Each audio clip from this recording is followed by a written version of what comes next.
started.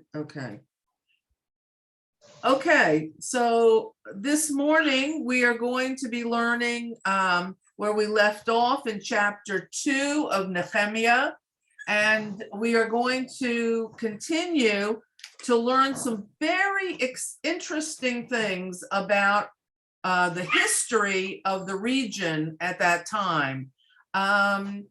All of the history that we are learning throughout Ezra and Nehemiah doesn't happen in a vacuum. It happens in the context of a larger picture. And as you know, of those of you who have been learning with me for a long time, I am totally fascinated by the fact that the history of the world is a macrocosm of the history of Israel within that as a microcosm. And so I'm going to share with you some very interesting things as I'm learning about Nechemiah and the backstory, as it were. So what we're going to do is we're going to start reading the text where we left off. We had learned last week that Nechemiah had gotten bad news in Persia from in Shushan from his friend who came from Jerusalem and said that things were not good there, that the people were despondent, that they were in danger. The walls had still were broken, and Jerusalem was in a sad state. This made Nechemiah very, very upset. He broke down, he cried, he pleaded with Hashem to help him figure out what to do, and he finally came up with a solution. And as the cupbearer of King Artaxerxes, Artashasta of Persia in the city of Shushan, Nechemiah goes and delivers the wine for the day to the king.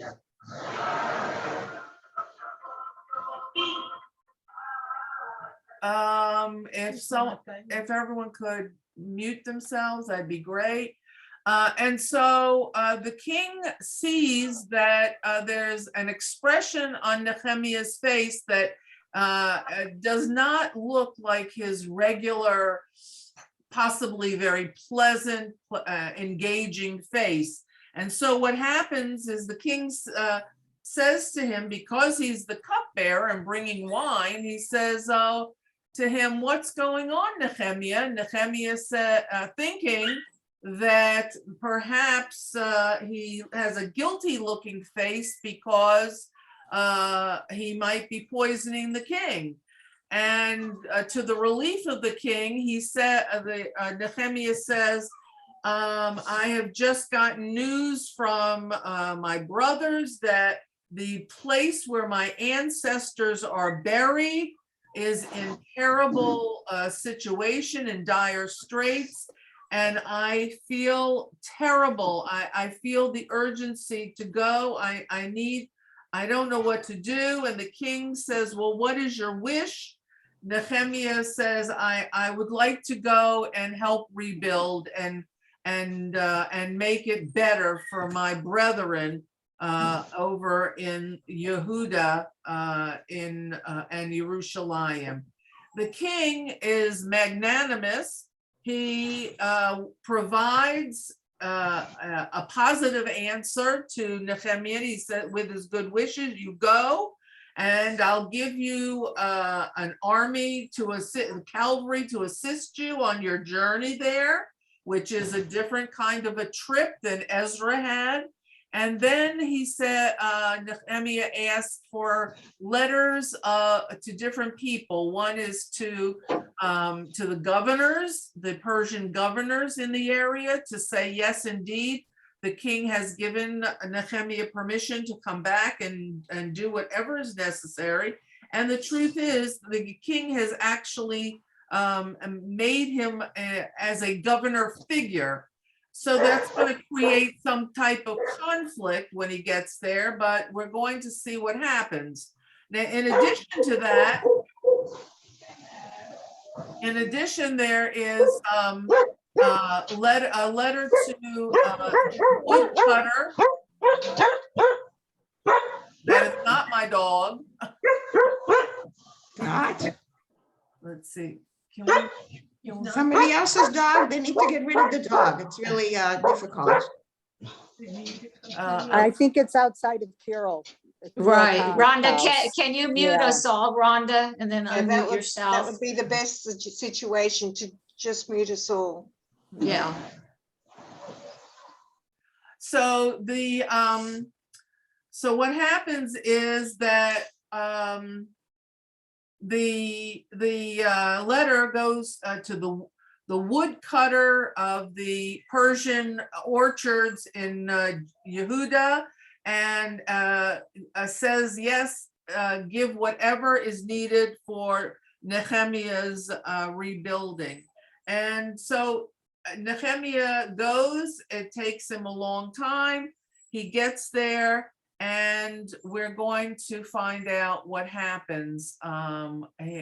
He has arrived in Jerusalem, and this is where I believe we might have left off last week. Eileen, would you like to read for us, starting in chapter 2, Pasuk 10, and you can unmute yourself.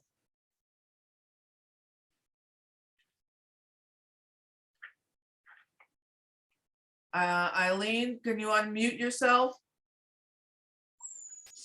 I thought I had, okay. Okay, go ahead. Just read the rest of the chapter, please. Okay, let me just find the first word for, Pasuk 10. okay, got it, okay. Sanballat the Horonite and Tobias the Amorite slave heard, and they were extremely disturbed that someone had come to seek the welfare of the children of Israel. I arrived in Jerusalem and was there for 3 days. I arose during the night, I and a few people with me, but I did not tell anyone what my God had set in my heart to do for Jerusalem.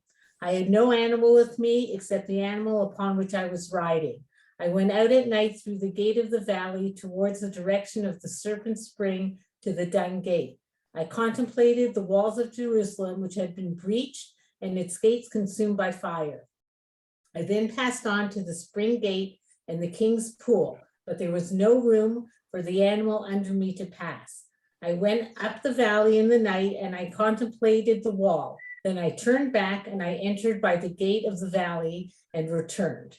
The nobles did not know where I had gone nor what I was doing, for I had not as yet informed the Jews and the Kohanim and the aristocrats and the nobles and the others who did the work. So I said to them, you see the bad situation we are in, that Jerusalem is in ruin and its gates have been burned in fire. Come, let us build the wall of Jerusalem so that we will no longer be a source of humiliation. I told them of the hand of God, which was benevolent to me, and also of the king's words that he had said to me. They said, let us get up and build, and they strengthened their hands in resolve for the benefit of the city.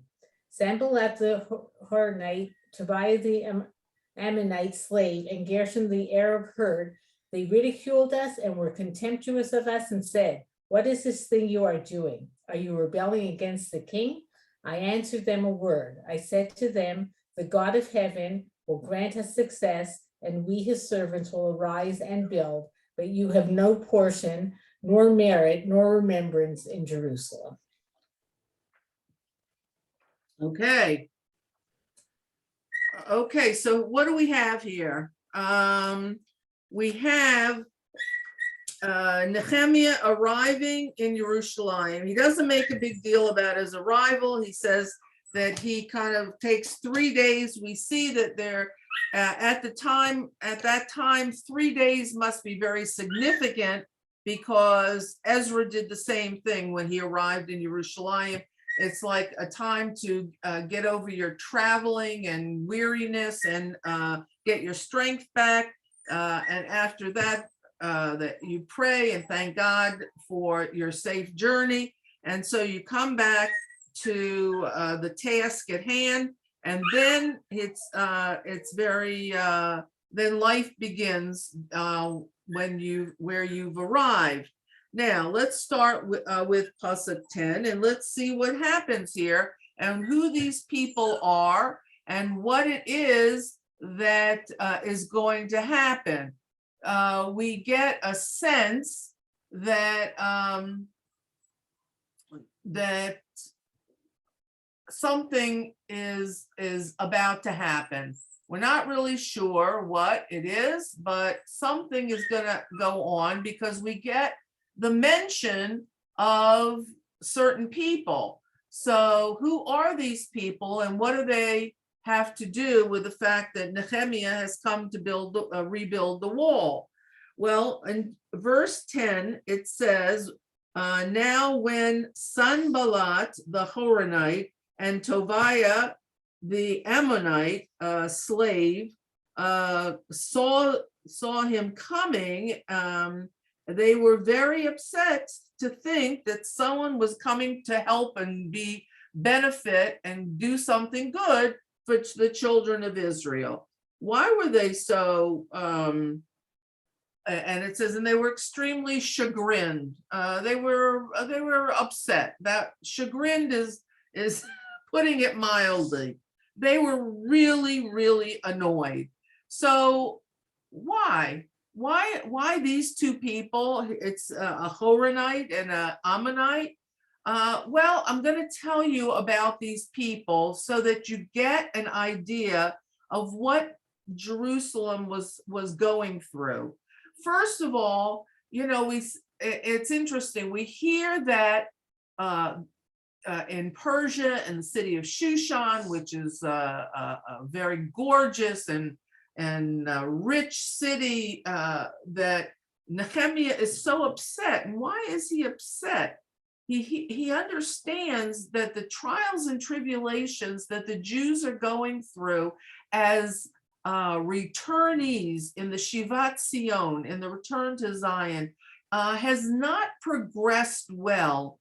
And there has to be a reason. Now, Nechemiah didn't become the cupbearer of the king, and that's not just serving him a cup of wine. It's like an advisor to the king. He didn't have this position just because he was a nice guy. He's smart and he sees a bigger picture and he can think things through. And we're going to learn how he does certain things and why he does and how smart he is without tooting his own horn. Now, what happens is this Sanballat is a Horonite. Who is Sanballat? He is a Samaritan leader, and he is the official of the Persian Empire. So he's not just a guy from a surrounding country. He is an acknowledged leader who has been appointed by the king to run a certain area of Samaria. Where's Samaria? Well, as we know, Samaria is north of Jerusalem, and that's where the northern kingdom was, the kingdom of Israel, when the two kingdoms split after Shlomo HaMelech. So, what do we learn from this? Who are these Samaritans? Well, first of all, don't confuse these Samaritans with the group of people that we have heard of before called the Good Samaritans. These are not Good Samaritans. This is not that group. So I'm going to, these people, as you see here on the screen, Samaria, Samaritans, that's where they're what they're called, and they live north of Jerusalem. Who were these people? Well, as we well know from when we studied the Kings, the Sefer Malachim, that when the destruction happened of the northern kingdom by the Assyrians, by Ashur, that King Sennacherib takes away all the Jews. These are what we know as the lost tribes of Israel. They take away the 10 tribes of Israel, and they scatter these people all throughout the Assyrian kingdom. And in that scattering, what they do is called a population swap. So they take the population out of one country, put them in many countries, and they bring in people from other countries that they've conquered, and they put them in the northern kingdom of Israel, in Samaria. And these people, as we recall in Sefer Malachim, these people came as idol worshipers and idolatry, involved in idolatry among the good stuff. It just gets worse. And so what happens is Hashem sends I won't call it a plague, but a situation where lions start inhabiting the northern kingdom, frightening these people, and they ask the king of Ashur, the Assyrian king, help us understand the people and the nation and the God of the land that you have put us in, because these lions are going to kill us, and they're putting our families and us in terrible danger. We don't know how to pray to the God of this land, so help us learn how to speak to this God so we can ask him to take away the lions. We find that the king of Assyria takes a few Levium to bring back, and he brings them back from exile, and he says to them, teach the people that we have put in your country about your God. Now, as we well know, the northern kingdom Israelites were not in the best of religious shape. They did not worship God appropriately. So bringing back Levium was a stretch there in terms of relying on what they were going to teach the nations who came to live in the northern kingdom. They must have taught them something about Judaism and about the God of Israel, because the Samaritans become half Jewish, half idol worshipers. So that when we talk about the Samaritans, they are a mixture of what they learned to be Jewish and what they brought with them in terms of idolatry.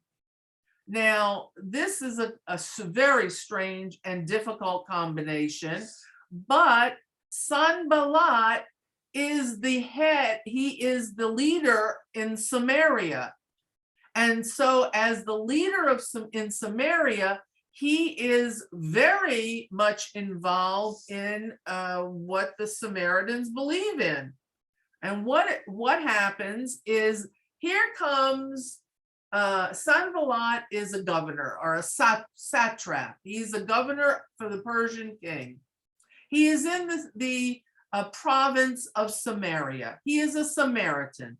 He believes sort of, it may be a little bit in the God of Israel, only to ask for protection or to do certain things, we don't know. And he asks, and he has plenty of idol worshiping experiences. He does not want the Jews to return and to create a strong presence in Jerusalem and the province of Judea. So he has a vested interest, only a few minutes away, in protecting his province. So that's why he is not happy that the Jews led by Nechemiah are going to rebuild the walls. He is very happy to have the Jews being vulnerable and hopefully exterminated and leave the province rather than cause him any difficulty. So there usually isn't just one person. He usually has a group of people who are associated in malevolent actions, and Tobiah is his accomplice, and he is an Ammonite. And what are the Ammonites? Well, the Ammonites were the people who are among the Moabites and the who are told that it says Tobiah, the Ammonite, they have the status of they can be in, they can't intermarry, they can't with Jews, they can't be part of the land, but they are part of the surrounding area, and so they have their own grudge to bear against the laws against them. So here's from one area the Ammonite community, and another area the Samaritan community. So one is to the east of Jerusalem and one is to the north of Jerusalem. And now we find that they are very happy not to have the Israelites be successful. So they ally they become an alliance against the Israelis. Now, let's see what it says here. It says, as we continue in 11, I arrived in Jerusalem. Okay, he did the 3 days. And then I arose. He arose in the night, the middle of the night, and he was just accompanied by a few men, and he starts to, he goes out, and because God has inspired him to check and see what the problem is. He cannot really fully understand why the Jews are so despondent until he sees what the situation is. And consequently, by going out, he will be at, and especially under the cloak of nighttime when everyone is usually sleeping, he will be able to assess the damage and hopefully be able to rally the Israelites so that they will want to protect themselves and want to create a safer environment for themselves. So he says he goes out, and there was nothing with me except for the beast that I was riding on. And I went out in the night to the gate of the valley. And he says where he went out, and he says, I broke the walls of Jerusalem. That's in Pasuk 13. I broke the walls which were breached, and the gate consumed by fire. What? How did he break? He broke the walls? What does this mean? Well, I'm going to tell you.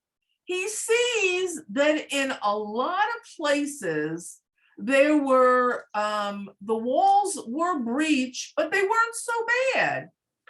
And he says, you know, if he looks around and he has to make an assessment, and the Israelites are going to say, well, you know, it's not so bad. I don't have the koach for this. I don't want to get involved. So he feels that he needs to make it worse.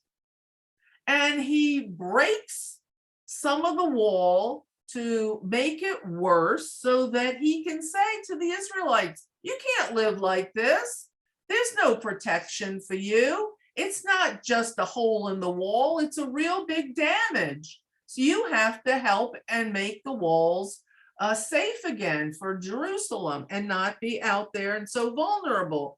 So his going out in the night was not only to assess what the damage was, but to create some of the damage so that the Israelites would be more inclined to change their minds about building.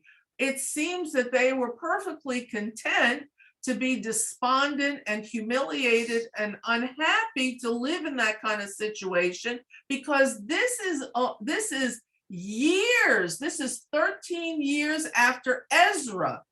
This is over 60 years since the Shivat Zion, the return from Babylon. This is a long time that these walls that Nebuchadnezzar had destroyed lay in such terrible state. So the Jews were not motivated, and he felt that if they made it worse and he could rally them, he could get them to all agree to help rebuild these walls. And then once you are secure, you feel different about where you live. So he comes back, he understands, Nechemiah understands what it is he has to do, and he is now much more knowledgeable about what he has to do with these people who are not motivated. So he says, I had not until now, and he hasn't informed anybody, he didn't tell anybody, the aristocrats, the nobles, the Kohanim, he didn't tell anybody who lived there what he did or what needed to be done. And in 17 it says, so I said to them, you see how badly the walls are in Jerusalem. It's so desolate, and it is, and its gates were set afire. Now they weren't set afire yesterday; they were set afire 60 some years ago. So this is a pretty terrible situation. So he says, "Come, let us build the walls of Jerusalem, so that we shall no longer be humiliated." It's not just humiliated; it's not just mocked. It means it's also destroyed, because they are being so despondent as Jews and living there that the city has not developed. It hasn't become anything, and it was really supposed to grow in Jewish Torah learning. He says, so in 18, I told them of my God's beneficial hands towards me, and also the king's word. So he says he's got both the backing of Hashem in Shemayim and the king of Persia's backing, and they both are supportive of what we're going to do. And then they said, let's get up and build. He must have been a great, what are those jobs that people, motivational speaker. He must have been a great motivational speaker to get these people rallied, to get up, to get out of their houses, and to start rebuilding this wall. So 19, when Sanballat the Horonite and Tobiah the Ammonite slave, and then it adds a third person, Geshem the Arab. Geshem, Tobiah, and Sanballat are all satraps. They are governors of the provinces of their areas in that region, and they have formed an alliance against the Jews. Why in the world is Sanballat so hell-bent against them building up the walls of Jerusalem? Well, I'll tell you exactly what the story is. First of all, we see that he says very disparagingly and ridiculing, what is this thing you are doing? Are you rebelling against the king? Because the minute if he heard rebellion, that the Jews were being rebellious against the king of Persia, guess what he was going to do? He was going to write a letter to the king and say, these Jews, these rebellious Jews, you let them rebuild, and now they're causing trouble. So the Jews did not want to cause any trouble and get on the bad side of the king. Since the time of Cyrus, things had been going very well for the Jews, and so they did not want to cause any difficulties. And so here's this governor who's ready to, rip them apart and tattletale on them to the king. And that's why he says, are you rebelling against the king? We heard the same thing in the book of Ezra, when they said, are you rebelling against the king? And what did they do? They wrote to Artaxerxes, and he said back to them, I know exactly what they're doing in the province of Yehuda. I gave them permission. So here it says, I answered them and said to them, the God of heaven shall grant us success, and we, his servants, shall arise and build, but you have no portion or merit or memorial in Jerusalem. In other words, you have nothing to do with this, and by not helping us, you have no good, you will not be remembered for good. You will not be remembered for your charitable participation. Only the king of Persia will be remembered for his charitable participation, because he has donated to us and he is on our side. But you are the enemy, and you need to stay away from us. Why? I'm going to ask the question again. Why was Sanballat have such animosity against the Jews? Well, first of all, Sanballat, Tobiah, and Geshem are three aligned enemies against the Jews, who made several attempts to stop Nechemiah from rebuilding the walls. And Sanballat, while he was a Samaritan leader, his daughter, this is the backstory, which I think is kind of interesting. His daughter marries a Kohen in Jerusalem. Interesting, okay? This goes back to where we talked about in Ezra, the intermarriage. Here is a Samaritan woman, daughter of a governor, who marries a Kohen. The Kohen? Are you really? Okay, so now you know. This is like the story that tells us the whole picture of what's going on in Israel. So Sanballat's daughter married to a Kohen, he feels like he has a share in Jerusalem and the running of the temple, because he's got an in. He's got a Kohen as a he has a high priest as a son-in-law. So when his son-in-law was refused entry into the temple, he got so enraged and so upset that he says, fine, we don't need the temple in Jerusalem. We're going to build our own temple. And what does he do? Sanballat decides that there's going to be a temple in Samaria on Har Gerizim.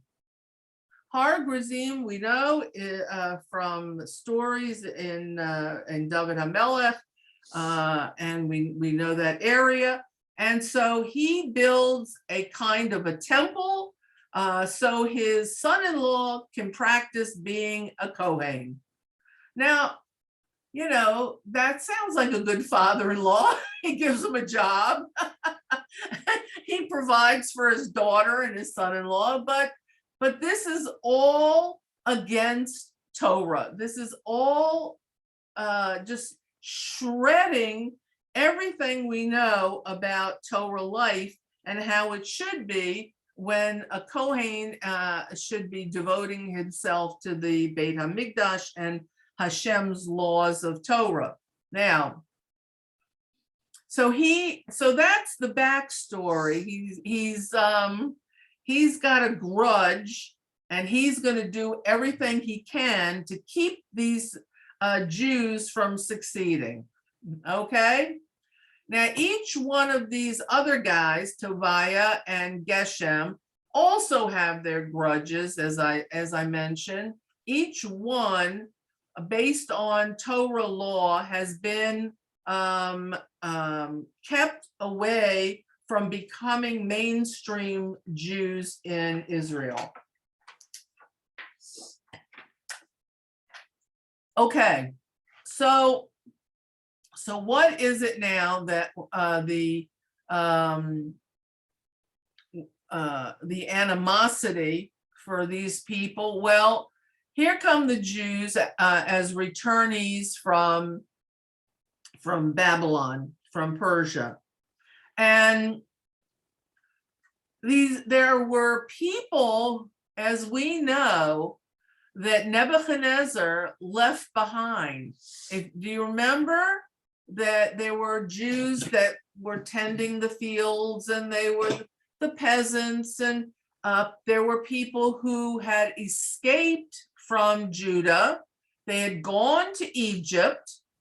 They had run away to Egypt to save their lives during the siege of Nebuchadnezzar and to avoid being in captivity. And when Nebuchadnezzar had left after the temple was destroyed, they come back, they live in the land, and I'm going to refer to them as the old Jews. Not they're in age, but because they were the ones who stayed behind and left, generation after generation. We've now got 70 years of exile plus 60 years. So there's a 100+ years of generations of these Jews left behind, and their children and grandchildren, etc.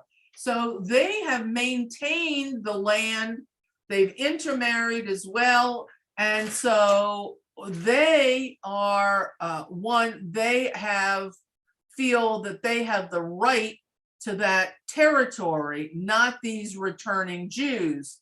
Then there's the Samaritans who build on Mount Gerizim, and they feel that now they've got the key to religious success in their province, and that they should be allowed to worship the way they want and not be bothered with Torah law. And they certainly want to increase and continue living an idolatrous life. Then there's the Samaritans who are willing to receive the Jewish criminal.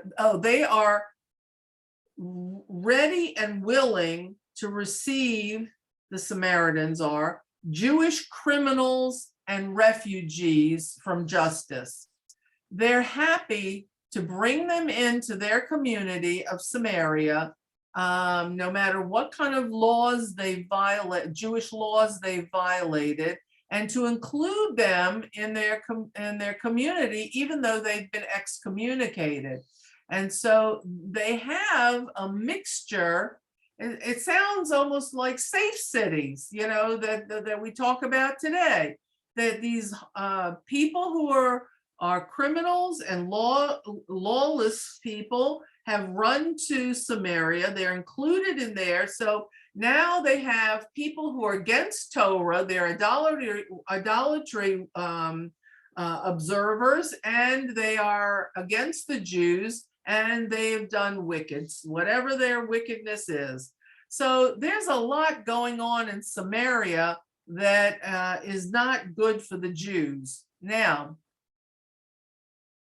having said that, we now go to chapter 2 because Nechemiah has a tough road to hoe as he begins motivating and building the Jews to rebuild the wall. Now, how's he going to do this, and what's he going to do?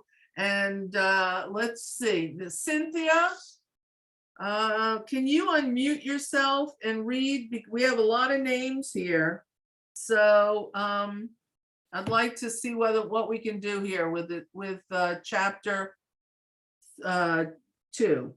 No, 3. I'm sorry, chapter 3. You there, Cynthia? No? Okay, I think she's gone. okay. Who do I have as a volunteer to read this? Would you want me to do it Go ahead, since I'm unmuted? go ahead. Just remind me where we are. We're in chapter 3, verse 1. Now, I might stop you so that I can talk about, what's going on. Okay. Then Eliashib the high priest rose up with his brethren the priests, and they builded the sheep gate. They sanctified it and set up the doors of it, even unto the tower of Hamea. They sanctified it unto the tower of Hananel. And next unto him builded the men of Jericho. And next to them builded Zachor the son of Imri. And the fish gate did the sons of Hassanah build. They laid the beams thereof and set up the doors thereof, the bolts thereof, and the barn thereof. The bars, sorry. And next unto them repaired Merimoth, the son of Uriah, the son of Hakoz. And next unto them repaired Meshulam, the son of Berechiah, the son of Meshazabel. And next unto them repaired Zadok, the son of Baana. And next unto them the Tekoites repaired, and their nobles put not their necks to the work of their Lord. Okay, stop.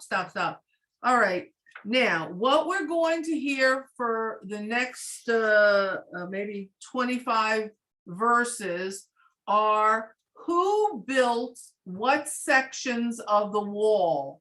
And what Nechemiah is recording here, which I love because it names the people and their families who participated and who did not participate in rebuilding or repairing the walls. And it tells what they did and how they worked together. They had to do it very quickly because the Samaritans were watching. They were ready to attack. They were very happy to disrupt the work.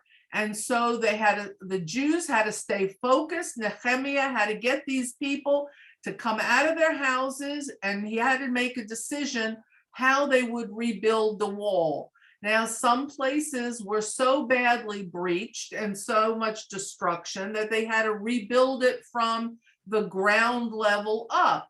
But Nehemiah decided that since some areas were only slightly broken, they could be repaired, and they could use the same stones that were had been used previously that had just fallen or lie in the area of the wall, instead of going out, cutting new stones, schlepping them back, and bringing all this new construction material. He now decides that in many cases, all we need is to repair the breach in the wall and not necessarily tear it down and rebuild from scratch. A lot of the gates were made out of wood and they had been burnt. So where does he get the wood to rebuild that? Well, he has the letter from the king of Persia to the wood chopper who had the orchards, and he gives that letter to the wood chopper and he says, makes an order for the wood that would be used for the gates and on top of the walls, so that they could secure them very strongly. So now we are going to hear who is participating and what exactly they're doing. So the first person that comes out to take part in rebuilding is Eliashiv, who was the high priest. And as he comes out, he brings his the other Kohanim.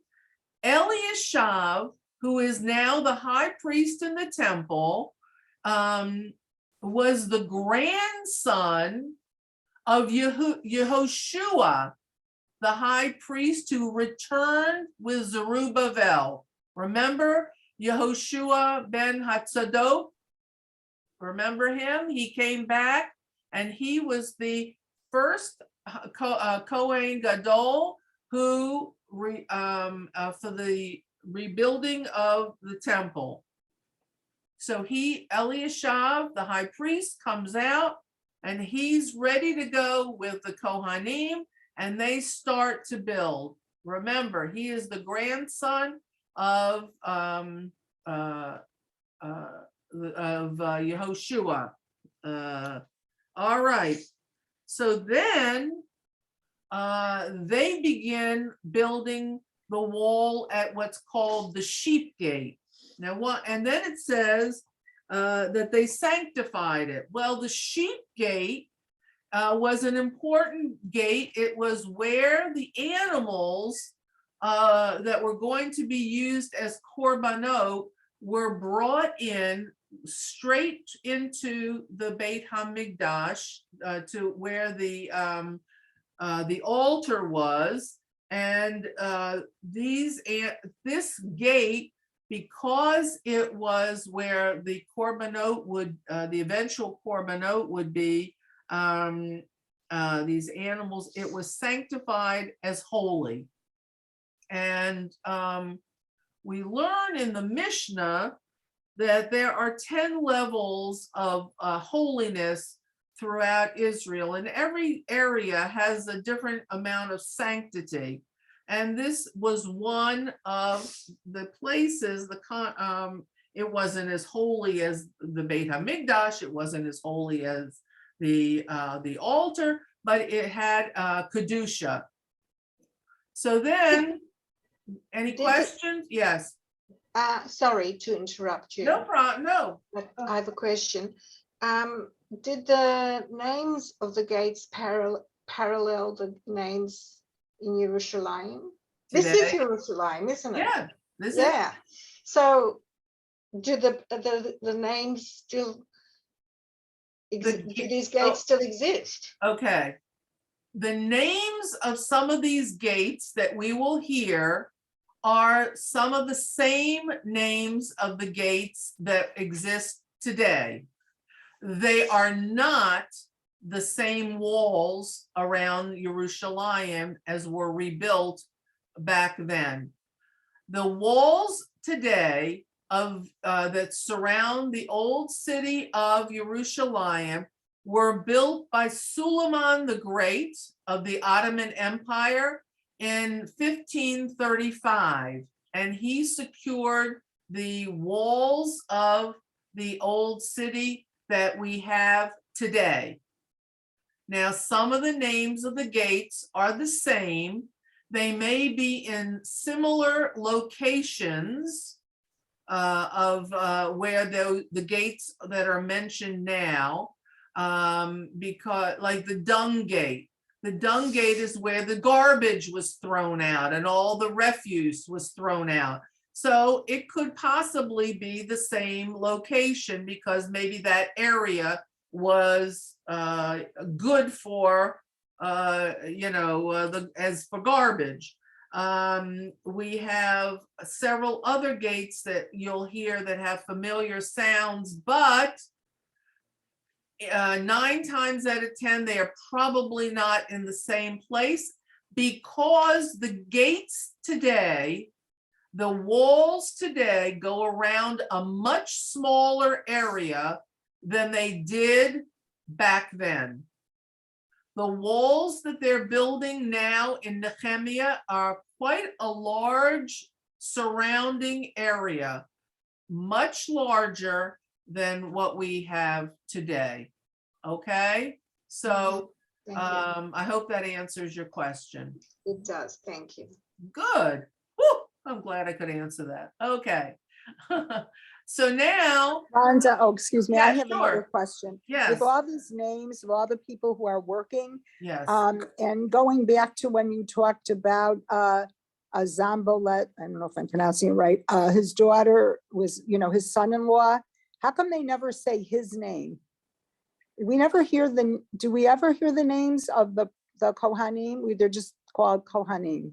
well, this particular one Yeah. probably has no reason to be mentioned because Okay. he's not a very good, Right, okay. he's All not, right, thank he's not you. that noteworthy.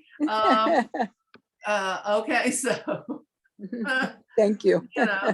all right. So now, let's see, where we talked about the sheep gate, and now, The fish gate. and now we're going towards, let's see, The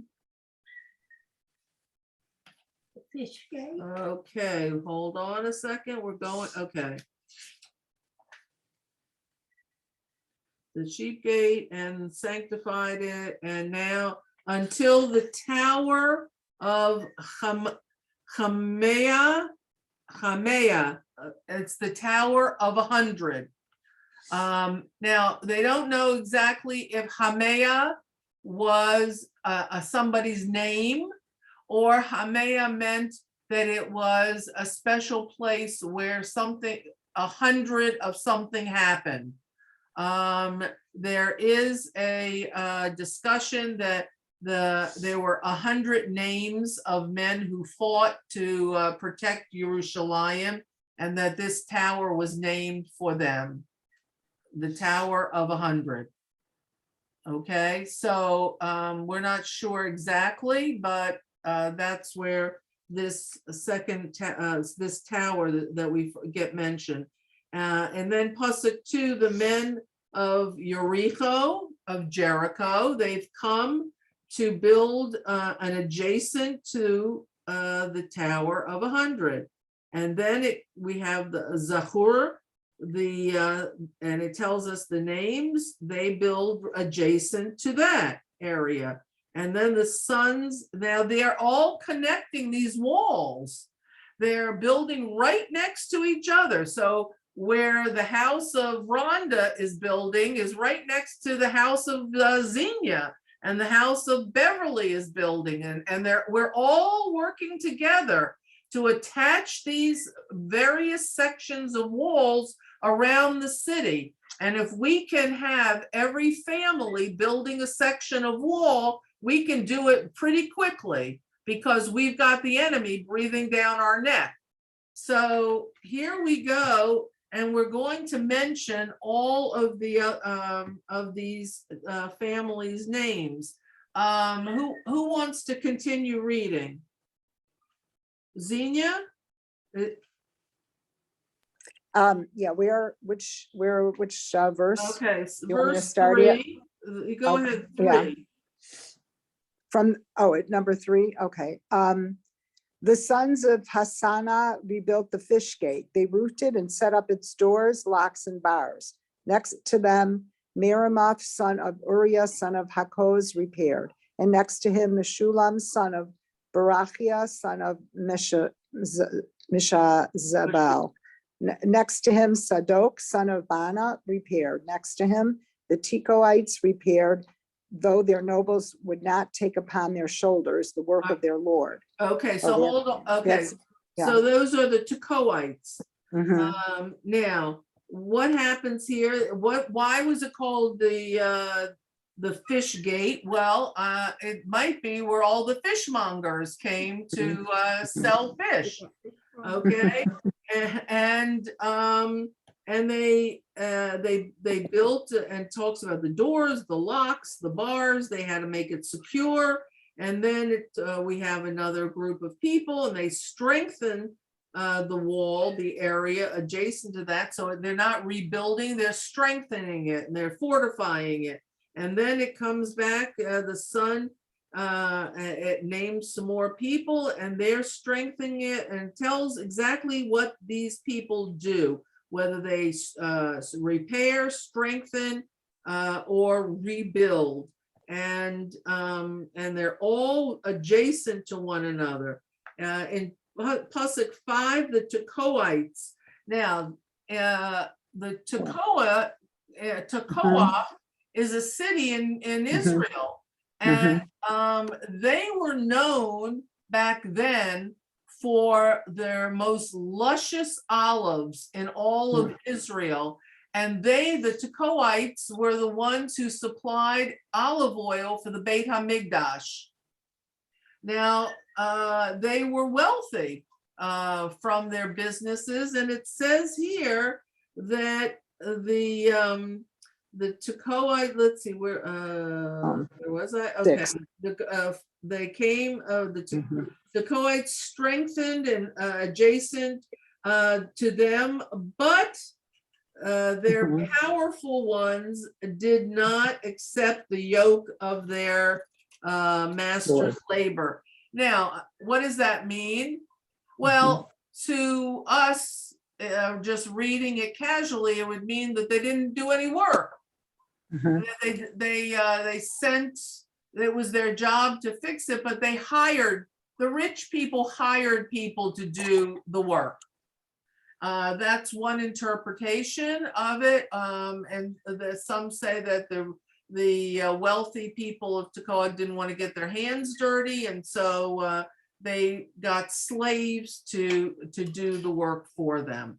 Okay. Could be actually that these people didn't build it themselves, but maybe they had slaves to do it, but it was authorized by them.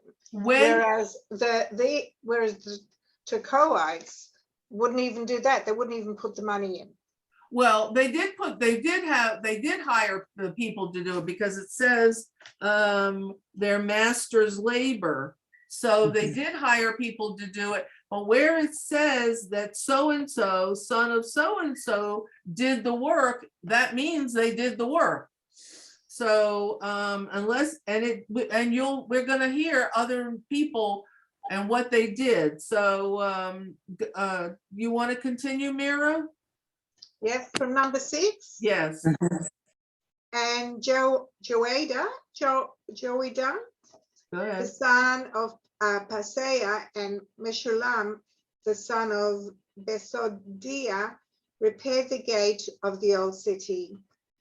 And they laid its beams and erected its doors, its locks, and its bolts.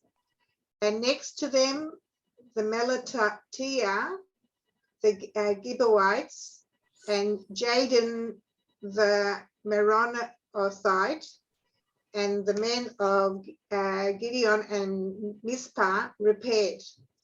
And next to him, a throne for the governor of the land beyond the river.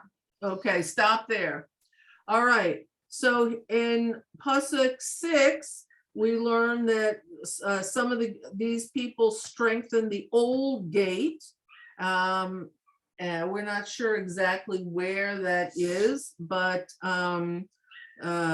it was one of the original gates of the first temple period.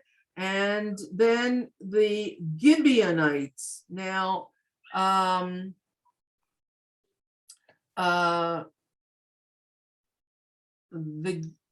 Gibeonites were a group of people who were living in Eretz Yisrael. Let's see here, wait a second, I'm going to tell you about them.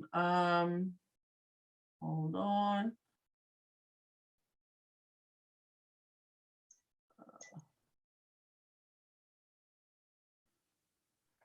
Okay, so they build right next to where it, and to the people who build the chair of the governors, of the governor.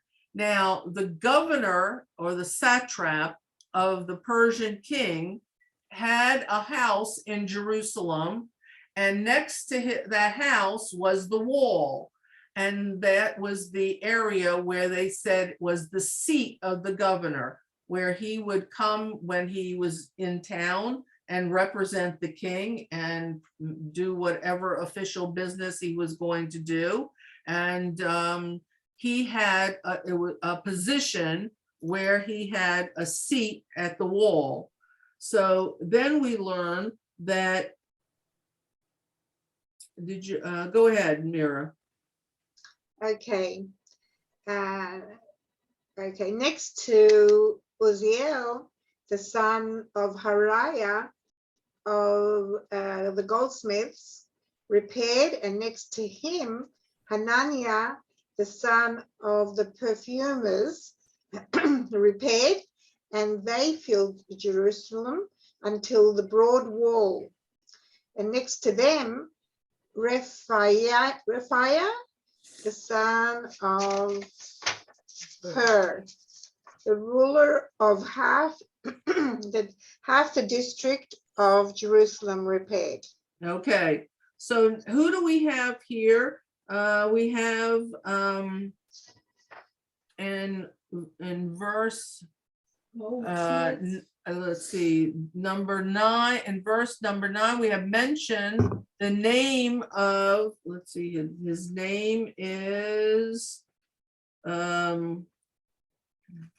is it? Rephaiah, the son of Hur, the governor of half the district. The district of Jerusalem was cut into two by the Persian king. And this guy, the son, Rephaiah, was the ruler of half the district of Jerusalem. And he comes out and he helps build the wall. So he is a Okay. Persian. No, now we don't know. We don't know if We he's a don't- Jew. I mean, he is Jewish. He might be, he was named to govern over half of the area. And so he may have been living there and was appointed by the king. We're going to find out who the other half, the person was, who did the other half in a minute. Then it mentions the,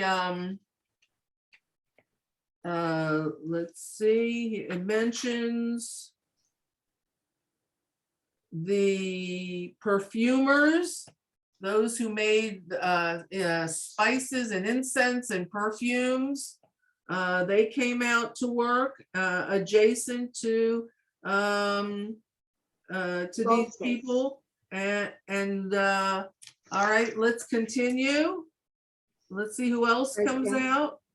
Okay, and next to them, Jediah, the son of Harumath, repaired, and it was opposite his house, and next to Hattush, the son of Hashabena, repaired. Malkijah, the son of Harim, and Hashab, the son of Pahath Moab, repaired a second measure, and also the tower of the furnaces. Okay, so let's talk about who these people are. When it talks in Pasuk 11, Malachiah, the son of Harim, and Chashuv, the son of the governor of Moab. Is that from? Now that is Ruth? yes, the governor of Moab is there. Now, how do we know about Moab? From Ruth. Ruth was a Moabite. Remember, Ruth is the great grandmother of David HaMelech. So we have people from Moab here in Jerusalem, and they're helping to rebuild the city. Okay, and this is in deference to David HaMelech. Then in the next line, did we read that yet? Not yet. Okay, so go ahead.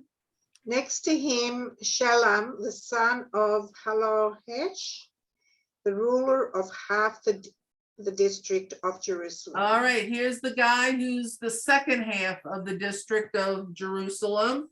And so his name is mentioned. So both of the governors of Jerusalem come out with their sons and they build their area or strengthen the area, okay?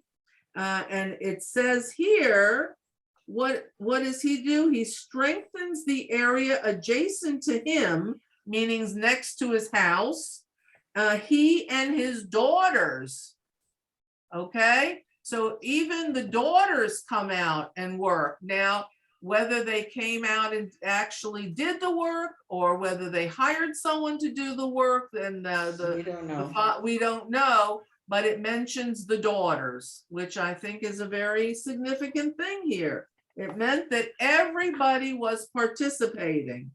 Okay, continue. Hanun, the dwellers of Zanoah, repaired the gate of the valley. They built it and they erected its doors, its locks and its bolts, and 1,000 cubits in the wall until Dung Gate. Malachiah, the son of Rechab, the prince of the district of Beth Hakerem, repaired the Dung Gate. Okay, so let's take a look at who, let's see where this is. I had that there was one of the people there. He was the son of, I think it's,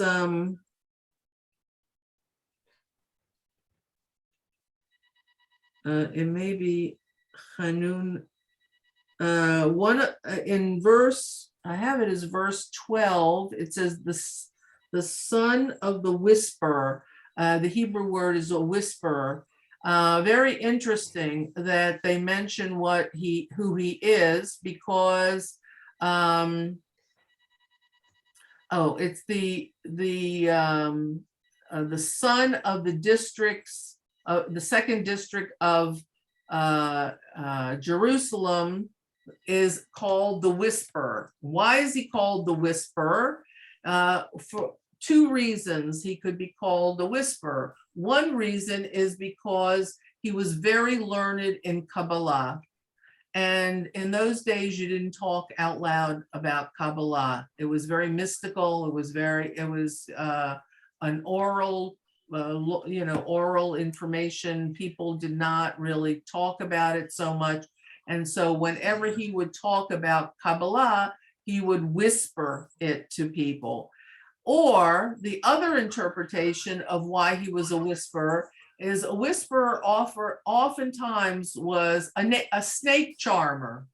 And the snake charmer knew how to make the sounds of certain snakes to make sure that they wouldn't bite you, and they could be kind of encouraged to go in another direction. So we have someone who either whispers about Kabbalah, or he's a snake charmer. That sure is a big difference. Either way, or possibly he did both because both were part-time jobs. We don't really know, but that's the two inferences of why they were called a whisperer. All right, let's get someone, does anyone else want to read part of this? Do we have any? Rhonda, are you aware what time it is? What time is it? Oh, it's 12 o'clock already. It's 5 after. How did I talk so long? Oh my goodness. Shall we But you gave us a lot of information that we needed to know. Oh my goodness. we Okay. pick up at 15? All next right. week? So I'm so sorry. I No, it's worth listening to you, Rhonda. got carried away here, ladies. Wow. All right. So I'm just going to encourage all of you to join us on March 13th at our March 13th. Sunday, March 13th at Rabbi Stuart Weiss's Lashir, about Queen Esther. And I'm going to encourage everyone to come back next week because we are going to finish this chapter. It's a very interesting chapter. We get a glimpse of who the people were who were living in at the time. We get a picture of a perfumer next to a metallurgist, next to a governor, next to a Moabite, next to it. I think that it's totally fascinating. And I love it. I really love it. Only if you have somebody who makes you understand what it's telling us. Well, I'm glad that Excuse me, yes, that's why we have Hello? Rhonda people. Rhonda, yes, Rhonda, yes, just a quick question. yes. In Pasuk, in verse number 4 from the chapter, it mentions Merimoth, son of Uriah. Is that the same Uriah that David wanted put at the front No, lines? how could it be? That's in the- thousands, it's 1,000 years later. That's what I'm, Yeah, can't be. okay, I just wanted to know. The timing. Okay. Oh, and Rhonda, before Okay. we go, can I Yeah. just also mention that since Purim is coming up very soon, that you should all be calling Linda to order your wonderful